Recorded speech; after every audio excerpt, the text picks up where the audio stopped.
Bien que la crise de la Covid ait ralenti les efforts, la réduction des emballages en plastique va devoir continuer. Les grandes chaînes d'alimentation poursuivent cette stratégie.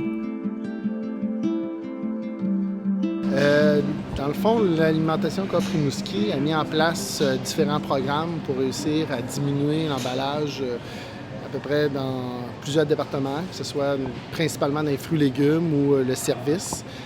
Ici, on a eu un nouveau frigo avec un nébulisateur. Ça permet d'enlever les sacs en plastique des salades ou tous les différents produits. Ça permet de faire une fine bruine dans le fond pour garder les aliments plus frais. Okay? Le comptoir permet de garder les salades, même si elles ne sont pas enveloppées, okay? avec un croquant.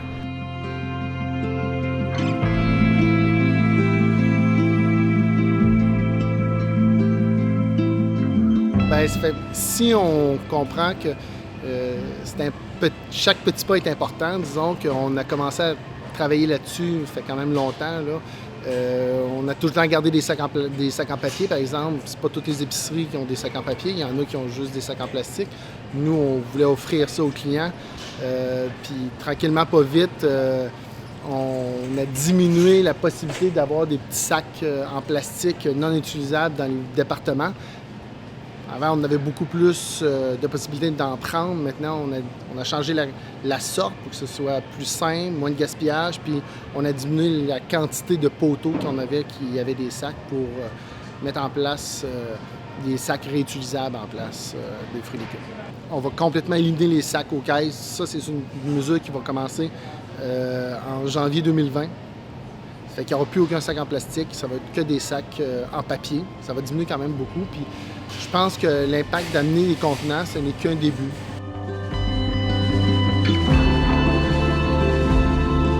Les sacs sont faits à partir, dans le fond, de bouteilles d'eau recyclées qui, en partie, qui viennent de la mer, dans le fond, quand ils sont ramassés, qu'on a fait des sacs réutilisables, puis d'autres bouteilles d'eau recyclées.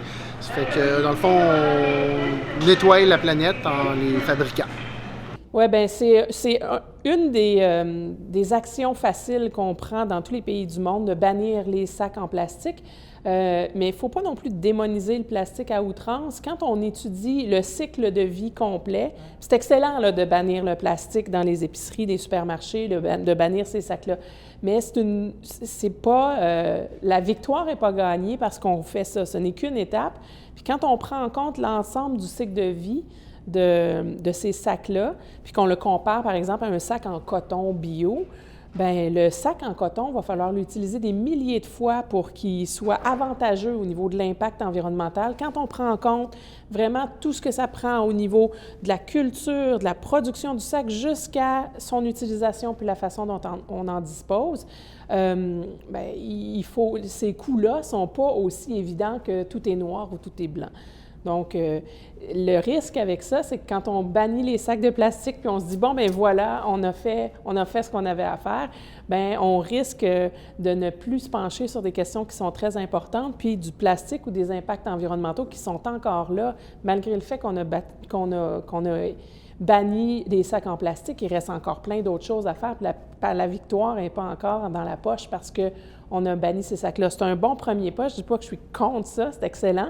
Puis il faut cibler comme ça les premières choses les plus faciles à bannir, mais il y a beaucoup plus que bannir les pailles ou les sacs en plastique.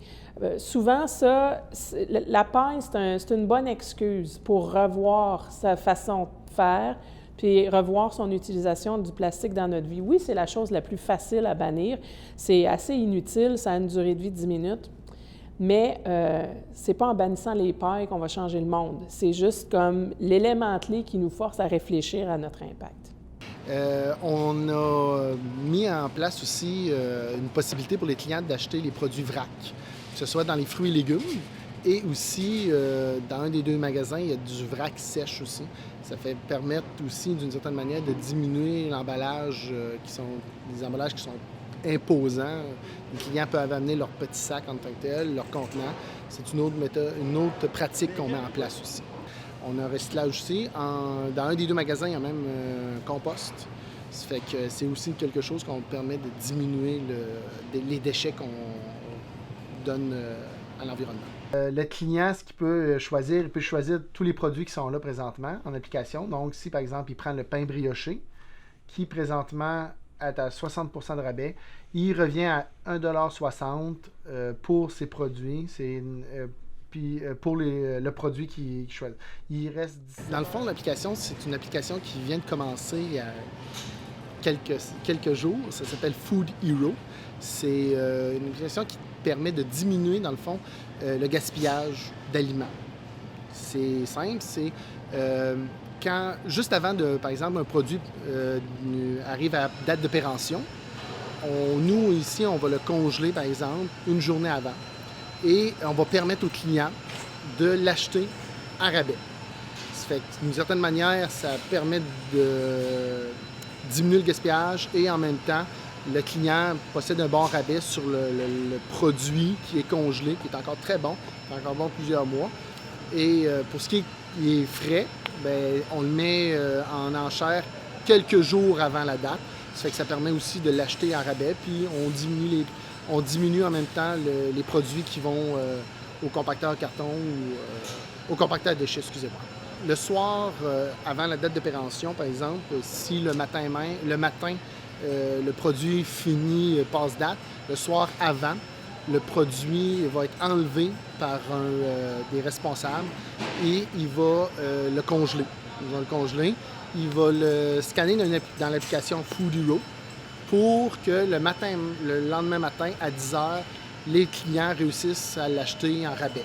C'est à tous les 10 heures, dans le fond, tous les jours, à tous les 10 heures, il y a des produits qui sont mis en enchère. Ça fait que c'est des produits qui devaient, si on les mettait pas à congeler, qui auraient passé date, donc qui seraient mis aux poubelles. Mais comme ça permet aux clients de l'avoir à rabais et on économise, dans le fond, le gaspillage de produits. Pour l'application, on peut même voir chaque produit qui est acheté par un client. On peut voir l'économie, sur le CO2, puis l'économie en tant que telle de poids qui empêche le produit d'aller au compacteur. Ça fait que le client voit un impact même sur l'environnement à chaque fois qu'il achète un produit.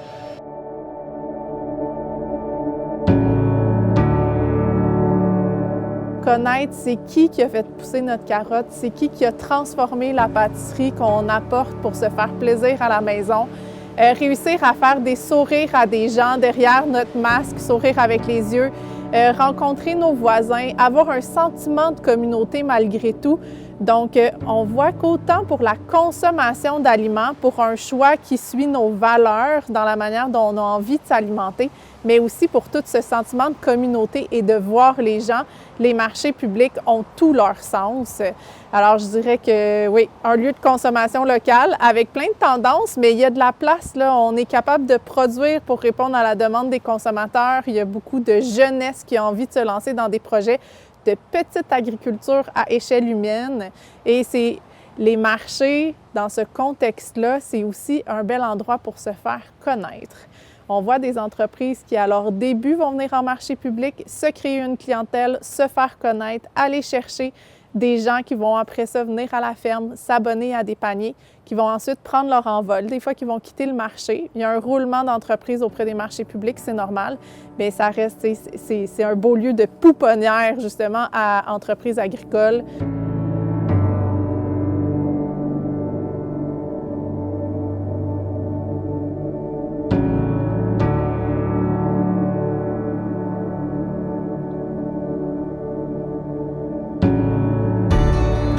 Une fois qu'on voit toute la valeur de l'aliment, évidemment qu'on cherche à ne pas le gaspiller, ça va de soi.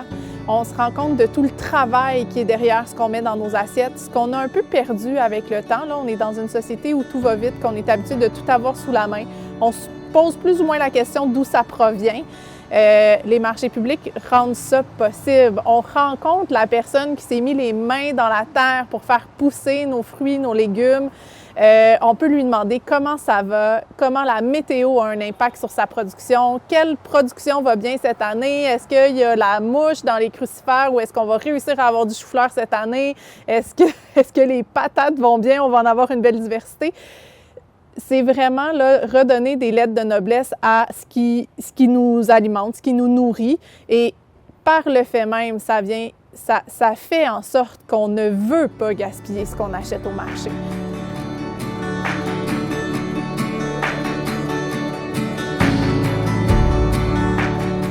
Quand j'étais venue la première fois, je m'attendais à ce que ce soit un panier d'épicerie qui soit déposé dans le coffre. Je disais, bon, bien parfait, ta liste est là, le check-up est fait, OK, bye, tu peux partir. Mais non, chaque artisan vient un par un dire, allô, t'as commandé des bagels? Oui, parfait, je les dépose, bonne journée. Fait que tu sais, c'est vraiment personnalisé. Tu t'assures d'avoir tes produits. Puis des fois, moi, ils te demandent, ça va, cool, là, on a une nouveauté. Fait que tu sais, t'as quand même l'échange qui est là, le côté humain. Mais fait que tu sais, l'expérience est vraiment bonne. Puis tu sais, même si ça en vient à être des sacs préparés, le fait que tu le commandes dans la semaine, c'est frais fait, c'est eux qui viennent te le porter, c'est eux qui préparent le sac. Tu sais, ça te permet de magasiner sur plusieurs artisans que de les faire un par un. Dire, bon, mais parfait, je vais à ma boulangerie, après ça, je vais à mon marché de légumes, tu sais, les faire un par un. Bien là, tu le fais tout en même temps. Dans le fond, ce qu'on veut proposer, c'est une meilleure expérience pour les adhérents du marché public, pour qu'ils puissent venir à une seule place en ligne pour trouver presque l'intégralité des produits. Pour les producteurs, ça permet aussi d'avoir une meilleure visibilité et de bénéficier de la vitrine de chacun des producteurs. Et donc c'est à ça que s'offre de répondre le marché public avec sa boutique en ligne. Vraiment, sérieusement, je me suis même pas posé de questions. La première fois que je me suis connectée, c'était simple, c'était intuitif, c'était facile de se créer un compte, de comprendre le fonctionnement, de se faire un panier. Puis tu sais, ça le dit même, les produits, ben si t'es pas sûr, tu regardes, hey, j'achète-tu, j'achète pas, ça le dit, la quantité qui reste, fait que tu le sais. Tu sais à quoi t'attendre, tu sais tes délais. Puis une fois que tu as choisi ton panier, que tu as payé, bien, c'est facile après ça de dire, bon, mais tu viens quelle journée, tu viens à quelle heure, tu peux choisir en fonction de ton horaire aussi. Fait que, tu sais, c'est vraiment facile. Puis même, j'ai tout récemment reçu un sondage, là, tu sais, ils sont déjà très allumés à l'améliorer, à savoir, bien, tu sais, ça va-tu bien? Est-ce que les usagers ils aiment ça? Est-ce qu'on a des améliorations qu'on peut faire? Fait qu'on voit que, tu sais, il y a un intérêt à ce que ça fonctionne bien, puis c'est déjà le cas. Fait que c'est positif, là, en tout et partout, puis ça peut juste évoluer, fait que tant mieux, là.